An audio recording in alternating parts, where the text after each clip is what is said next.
விஜய் அவர்கள் ஒரு அறிக்கை கொடுத்திருக்காரு. ஜிஎஸ்டி பத்தில ஒண்ணுமே காணோம். இது என்ன ஒன்றிய பட்ஜெட் எப்படி இருக்கு அப்படின்றார். ஒன்றியங்கிறத டிஎம்கே ல எடுத்தார் புரிஞ்சுக்கிட்டார். ஜிஎஸ்டிங்கிறது அங்க எடுத்துக்காரு. தெரியும் ஜிஎஸ்டிக்கு தனி கவுன்சில் இருக்கு. ஜிஎஸ்டி உடைய ரேட் ரெஃபரன்ஸ்லாம் ஜிஎஸ்டி கவுன்சிலாம் தீர்மானம் பட்ஜெட்ல வராது. யாருமே சொல்லி தர மாட்டாங்களே அவருக்கு. நான் தான் சொன்னேன் நிறைய விஷயம் அவர்ட்ட புதுசா கேட்க கூட நான் சொல்லிட்டேன். தம்பி எல்லாம் வந்து விஜய் அப்படி பண்ணா அவர்லாம் கேட்காதீங்க. இப்பதானங்க வந்திருக்க அவருக்கு. நம்ம வந்து போஸ்ட் கார்டு போஸ்ட் ஸ்டாம்ப் உடைய ரேட் எல்லாம் வந்து குறைக்கலன்னு மாநிலர் சொன்ன மாதிரி அது மாநிலர் குறைக்க முடியாது, சென்ட்ரல் கவர்மெண்ட் குறைக்கணும். அந்த மாதிரி ஒரு காமெடி நடக்கிற மாதிரி வந்து ஜிஎஸ்டி உடைய விலையெல்லாம் ஏன் மாத்தலன்னு கேட்டிருக்காரு இந்த அறிக்கையில். ஜிஎஸ்டி விலையை மாற்றங்கிறது டாக்ஸ் மாற்றங்கிறது பட்ஜெட்ல பண்ண முடியாது. அதற்கு ஜிஎஸ்டி கவுன்சில் இருக்கு. அந்த ஜிஎஸ்டி கவுன்சில் யுனானிமஸா முடிவு எடுத்து அங்க தான் மாத்துவாங்க. இந்த பொருள் வரும் இந்த பொருள் வராது. இப்ப பாப்கார்னுக்கு ஒரு காமெடி நடந்துச்சு பாத்தீங்களா? பாப்கார்னுக்கு எல்லாம் போட்டாங்கன்னு ஒரு காமெடி இருந்துச்சுல. அது எங்க வந்து பட்ஜெட்ல வந்துச்சு சார். இப்ப அதுவே இப்ப நீங்க சொல்றதுனால அந்த கேள்வி நான் வைக்கிறேன். இப்ப ஜிஎஸ்டி வந்து ஒவ்வொரு பொருளுக்கும் ஒரே நாடு ஒரே ஜிஎஸ்டின்னு கொண்டு வந்ததுக்கு அப்புறம் எல்லா பொருளுக்கும் பல நாடுகள் எடுத்துட்டோம்னா எல்லா பொருளுக்கும் ஒரே வரி தான் இருக்கும். சில பொருளுக்கு வரியே இருக்காது. 5%னா 5%, நீங்க எது வாங்கினாலும் 5%, 9னா 9%, இந்தியாவிலயும் 0% இருக்கு. இல்ல 0% இருக்கு. ஆனா எல்லா பொருளுக்கும் ஒரே வரி கிடையாது. வந்து 50% வரைக்கும்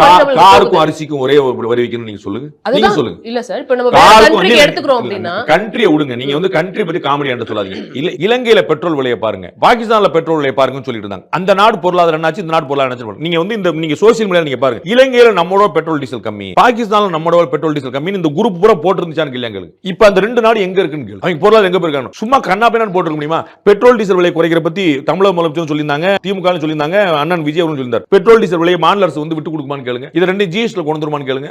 சரக்கு இந்த டாஸ்மாக் சரக்கையும் பெட்ரோல் டீசல் ரெண்டையுமே ஜிஎஸ்டி கொண்டு சொல்லுங்க. ஒரே ஸ்லாப் வந்துரும். இந்தியா முழுக்க ஒரே பிரைஸ் வந்து மாநில அரசு உடன்பாடு கேளுங்க. மாநில அரசு தான் தடுக்குது. எங்களுக்கான வருமானமே அதுல தான் இருக்குன்னு சொல்லி மாநில அரசு தடுக்குறாங்க. அப்புறம் வந்து பெட்ரோல் டீசல் விலை குறைப்பது ஒண்ணுமே இல்ல. நீங்க என்னைக்கா குறைச்சிருக்கீங்களா? நீங்க வந்து உங்களுடைய எகைன் தேர்தல் வாக்குறுதியில நான் டீசலுக்கு 5 ரூபாய் பெட்ரோல் 5 ரூபாய் குறைப்பேன்னு சொல்லிருக்கீங்களா இல்லையா? உங்களுடைய தேர்தல் வாக்கு குறைச்சிருக்கீங்களா? நீங்க சொல்லிருக்கீங்களா? நீங்க சொன்னது நான் தனியா வந்து செய்யணும். நீங்க மத்திய அரசு செஞ்சா நீங்க செய்யலாம் கேட்கல.